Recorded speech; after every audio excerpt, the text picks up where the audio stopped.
New names. New names is an interesting thing. There are a couple of folks inside of Scripture that when God gets a hold of them and saves them and calls them and sends them off into His mission and they begin to build His kingdom, God actually changes their name because now they have this brand new identity that is rooted in Him.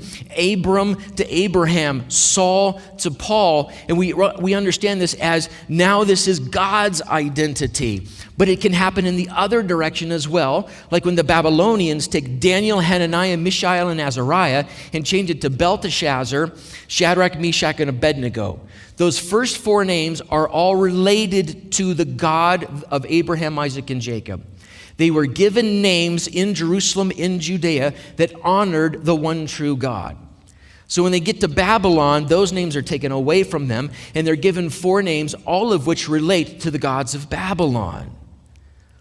So this is an attempt to steal the identity that God has given them and to replace it with the identity of Marduk, the god of Babylon.